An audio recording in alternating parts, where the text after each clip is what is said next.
आसपास की दुनिया को हम कैसे देखते हैं, ये सब एक बड़े ही कमाल के खेल पे टिका है। और वो खेल है प्रकाश का। आज इसी के बारे में जरा गहराई से जानते हैं। अरे, ये तो अक्सर होता है। चम्मच का अंदर वाला हिस्सा हमारी तस्वीर को पलट देता है।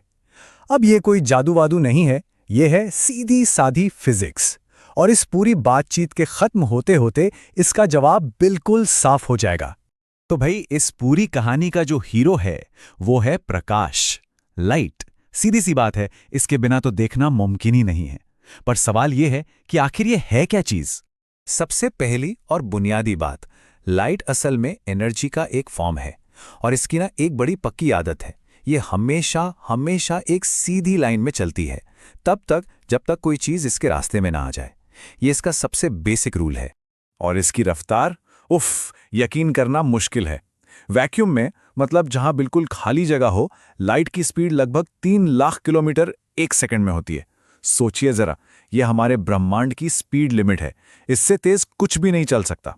तो ठीक है, लाइट सीधी लाइन में चल रही है। अब क्या होगा जब वो किसी चीज से टकराएगी?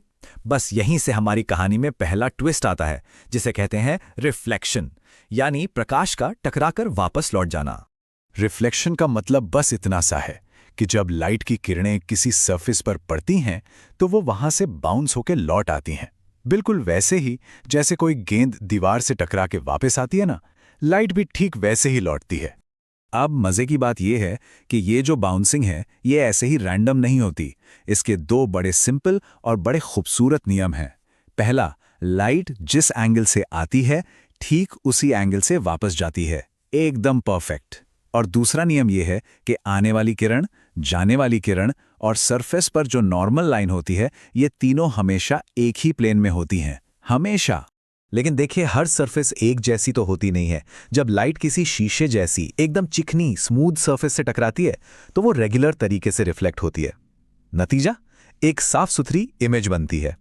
पर जब वही लाइट किसी दीवार जैसी खुरदुरी सरफेस से टकराती है तो वो चारों तरफ बिखर जाती है।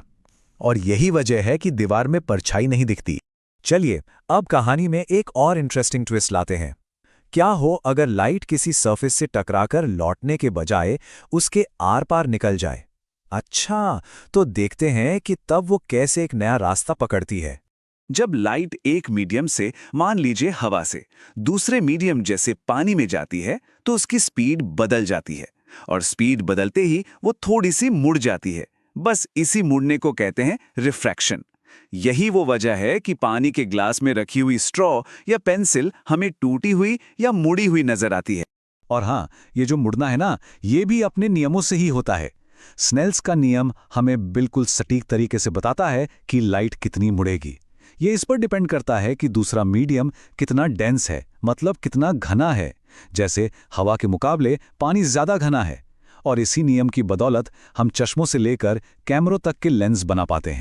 तो अब लाइट के दो बिहेवियर पता चल गए हैं, रिफ्लेक्शन और रिफ्रैक्शन। अब बात करते हैं उन टूल्स की जो हमने इन्हीं दो चीजों को कंट्रोल करने के लिए बनाए हैं, मिरर्स और लेंसेज, यानी दर्पण और लेंस। कर्व्ड मिरर्स यानी मुड़े हुए दर्पण मेनली दो तरह के होते हैं। पहला है कॉनकेव मिरर, यानी अवतल दर्पण। ये चम्मच के अंदर वाले हिस्से जैसा होता है और ये लाइट की किरणों को एक जगह इकट्ठा करता है, कन्वर्ज करता है। दूसरा है कॉन्वेक्स मिरर, यानी उत्तल दर्पण। ये कार के साइड व्यू मिरर जैसा बाहर की तरफ उभरा होता है और लाइट को फैला देता है, डाइवर्ज करता है। कॉन्केव मिरर के साथ तो एक बड़ी ही मजेदार कहानी चलती है। जब कोई चीज उससे दूर रखी हो तो उसकी इमेज छोटी और उल्टी बनती है। फिर जैसे जैसे वो चीज मिरर के पास आती जाती है, इमेज बड़ी होती जाती है और एक खास पॉइंट पर आने के बाद बूम, अचानक वो सीधी और बहुत बड़ी हो जाती है। ये बहुत ही कमाल का नज़ारा होता है, ये देखने के लिए कि इमेज कैसे बदलती है। और ये सब सिर्फ देखने में मज़ेदार नहीं है, हम इसे कैलकुलेट भी कर सकते हैं। ये जो मिरर फॉर्मूला है, ये हमें बताता है कि अगर हमें ये पता हो कि ऑब्जेक्ट कहाँ रखा है और मिरर का फोकल लेंथ क्या है, तो हम बिल्कुल ठीक ठीक पता लगा सकते हैं कि उसकी इमेज कहाँ बनेगी और कैसी बनेगी। अच्छा जी, अब आते हैं लेंस पर। लेंस रिफ्लेक्शन नहीं बल्कि रिफ्रैक्शन का इस्तेमाल करते हैं। इनमें भी दो टाइप हैं। कॉन्वेक्स लेंस, जो मैग्नीफाइंग ग्लास में होता है, बीच में से मोटा होता है और लाइट को एक पॉइंट पर फोकस करता है। और दूसरा कॉन्केव लेंस, जो बीच में पतला होता है और लाइट की किरणों को फैला देता है। ये उन चश्मों में इस्तेमाल होता है जिनसे नज़दीकी नज़र की दिक्कत ठीक होती है। तो मिरर्स और लेंसेज की बात हो गई, लेकिन इन सब के कैलकुलेशन के लिए एक यूनिवर्सल रूल बुक भी है, एक ऐसा कोड जो पक्का करता है कि हमारे सारे फॉर्मूले सही तरीके से काम करें। इसे कहते हैं साइन कन्वेंशन, और ये एक सिंपल से मैप की तरह है। मान लीजिए कि मिरर या लेंस बिल्कुल सेंटर में यानी ओरिजिन पर है।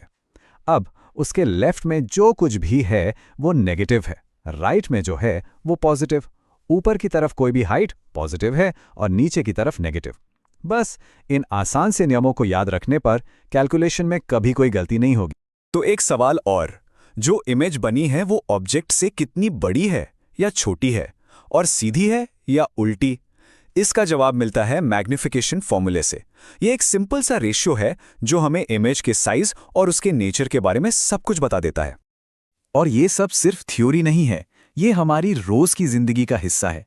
कॉन्केव मिरर कार की हेडलाइट्स में होते हैं ताकि लाइट को फोकस कर सकें। कॉन्वेक्स मिरर गाड़ियों के रियर व्यू मिरर में ताकि ज्यादा बड़ा एरिया दिखे। कॉन्वेक्स लेंस कैमरे और माइक्रोस्कोप की जान है। और कॉन्केव लेंस लाखों लोगों के चश्मों में लगे हैं ताकि वो साफ देख सकें। तो अगली बार जब पानी में कोई चीज मुड़ी हुई दिखे या चम्मच में अपनी उल्टी इमेज नजर आए, तो एक पल को रुक कर सोचिएगा। अब इसके पीछे की साइंस पता है? तो सवाल यही है,